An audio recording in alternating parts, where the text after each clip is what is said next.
Assalamu alaikum students, I am Jawad Ahmad Khan, lecturer at APA Zamzama Nowshera. Today we will study Ohm's law. Okay, in this lecture we will study that what is Ohm's law, and we will also study the materials which obeys the Ohm's law and that materials which doesn't obeys Ohm's law. First of all, what is the definition of Ohm's law? The amount of current passing through a conductor is directly proportional to the potential difference applied across its ends, provided the temperature and the physical state of the conductor doesn't change. So, according to Ohm's law, हमारे पास current और voltages जो potential difference है वो क्या होंगी, वो हमारे पास directly proportion होगा. अगर हमारे पास क्या हो, फिजिकल स्टेट मींस टेम्परेचर और फिजिकल स्टेट हमारे पास कंडक्टर का चेंज ना हो. यानी कि अगर हमारे पास टेम्परेचर रूम टेम्परेचर है, let's say suppose temperature constant है, physical state of the conductor constant है, तो हमारे पास वोल्टेजेस डायरेक्टली प्रोपोर्शन होंगी करंट की. इट मीन्स कि अगर हम वोल्टेजेस को इंक्रीज करते हैं तो हमारे पास क्या होगा, करंट भी इंक्रीज होगा, और अगर हम वोल्टेजेस को डिक्रीज करेंगे तो हमारे पास करंट भी डिक्रीज होगा. अगर हम मैथमेटिकल फॉर्म पे आएंगे तो हमारे पास क्या है, current directly proportion to voltages और voltages directly proportion to current. हम अगर कांस्टेंट ऑफ प्रोपोर्शनलिटी को रिमूव करते हैं तो हमारे पास V is equal to I R. Okay, basically R हमारे पास कांस्टेंट ऑफ प्रोपोर्शनलिटी है और हमारे पास R क्या है, ये हमारे पास रेजिस्टेंस ऑफ द कंडक्टर है. रेजिस्टेंस मीन्स कि हमारे पास जो फ्लो ऑफ करंट हो रहा है उसके लिए कितनी अपोजिशन है, क्योंकि हमारे पास जब कंडक्टर में करंट फ्लो होता है तो हमारे पास ऑब्वियसली उसके लिए कुछ अपोजिशन वो फेस करता है. वो रेजिस्टेंस, उसको हम जो अपोजिशन उसके लिए होती है वो हम उसको रेजिस्टेंस बोलते हैं. ठीक है, तो हमारे पास क्या है, V is equal to I R. अगर हम वोल्टेजेस की वैल्यूज को फाइंड आउट करें, अगर हम करंट को करते हैं तो I is equal to V by R और R is equal to V by I. इन तीन फॉर्मूलेस को अगर आप देखें, वोल्टेजेस, करंट और रेजिस्टेंस, तो किसी भी सर्किट में अगर हमें दो वैल्यूज गिवन है, हमें पता है, तो हम उससे जो थर्ड वैल्यू है वो हम फाइंड आउट कर सकते हैं. बेसिकली हमारे पास जो रेजिस्टेंस है वो हमारे पास उसका ऐसा यूनिट हमारे पास क्या है, ओम. मीन्स कि वो कितनी आपके पास जितनी अपोजिशन प्रोवाइड करता है फ्लो ऑफ इलेक्ट्रिक करंट को, वो बेसिकली हमारे पास रेजिस्टेंस है. अब हमारे पास रेजिस्टेंस क्या है, रेजिस्टेंस हमारे पास 1 ओम कब होगा, अगर हमारे पास पोटेंशियल डिफरेंस 1 वोल्ट का हो और हमारे पास 1 एम्पियर का करंट ड्रॉ हो, तो हमारे पास क्या होगा, हमारे पास रेजिस्टेंस भी 1 ओम का होगा. अब हम इसकी तरफ आते हैं इस फिगर्स में, कि हमारे पास इस फिगर में ये प्रूव करता है कि हमारे पास किस तरह जो ओम्स लॉ है वो हमारे पास वोल्टेज किस तरह हमारे पास डायरेक्टली प्रोपोर्शन टू करंट है. लेट्स से सपोज हमने एक बैटरी सोर्स कनेक्ट किया हुआ है और स्टूडेंट्स इस एरो का जो हमारे पास आपको नजर आ रहा है, it means variable voltages. Okay, इधर हमने करंट को कनेक्ट एमीटर को कनेक्ट किया हुआ है जो हमें करंट को मेजर करता है, और हमने इसको सीरीज में कनेक्ट किया हुआ है क्योंकि हमारे पास सीरीज में करंट सेम होता है.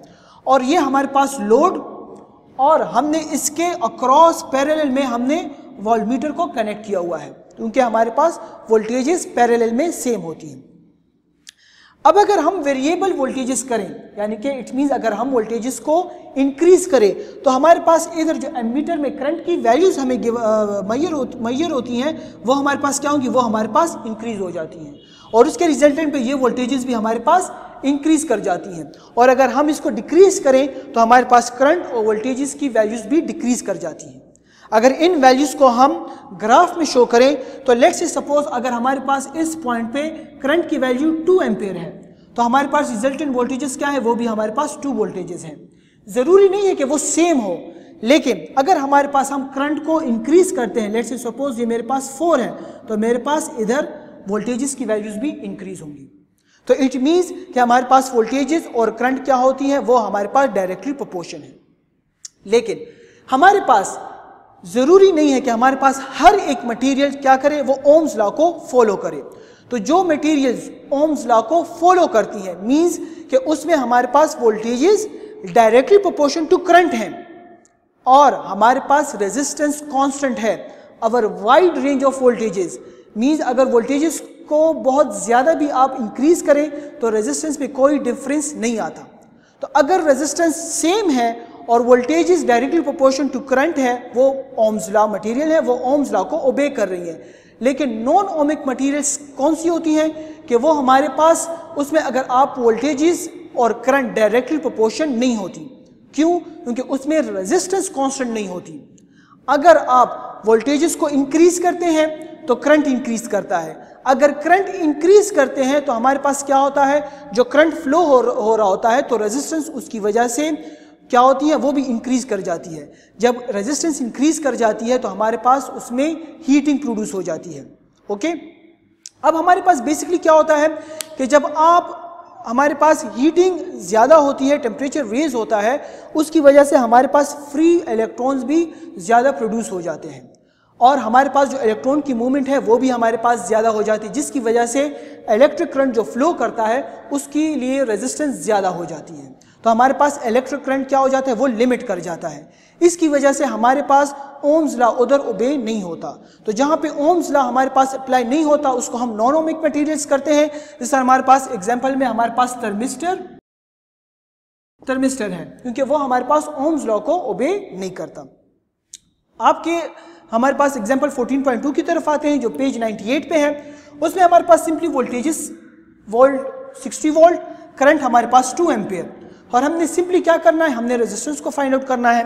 तो हमारे पास formula R equal to Ohm's law V equal to I R की value R equal to V by I, values को पुट किया तो हमारे पास 30 ओम का रेजिस्टेंस आया।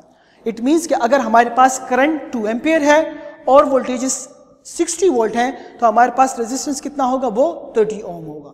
और अगर आपको लेट्स से सपोज करंट की वैल्यू दी गई है तो रेजिस्टेंस की दी गई है और आपको वोल्टेज फाइंड नहीं है, तो आप इस फॉर्मूले से क्या कर सकते हैं, आप वोल्टेजेस भी फाइंड आउट कर सकते हैं। जिस तरह V is equal to I R. So let's say suppose मेरे पास ये वोल्टेजेस नहीं गिवन, तो I मेरे पास क्या है, करंट 2 एम्पियर मल्टीप्लाई बाय मेरे पास जो रेजिस्टेंस है वो क्या है, 30 ओम। तो मेरे पास वोल्टेजेस क्या है, वो मेरे पास 60 वोल्ट।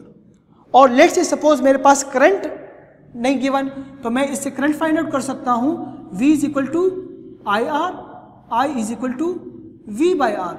V मेरे पास 60 वोल्ट और रेजिस्टेंस मेरे पास 30, तो मेरे पास I क्या हुआ, 2 एम्पियर। तो स्टूडेंट्स ओम्स लॉ पे मैं क्या कर सकता हूँ, मैं करंट वोल्टेजेस और रेजिस्टेंस में ये तीनों वैल्यूज फाइंड आउट कर सकता हूँ अगर इसमें से कोई भी 2 वैल्यूज मुझे गिवन हो। और जो मटेरियल्स ओम्स लॉ को ओबे करती हैं वो हमारे पास ओमिक मटेरियल्स कहलाती हैं, और जो मटेरियल्स ओम्स लॉ को ओबे नहीं करती वो हमारे पास नॉन ओमिक मटेरियल्स होती है। ठीक है, नॉन ओमिक मटेरियल के लिए जो ग्राफ होगा तो वो हमारे पास इस तरह एक्सपोनेंशियल ग्राफ वो बनाएगा। Okay students, thank you.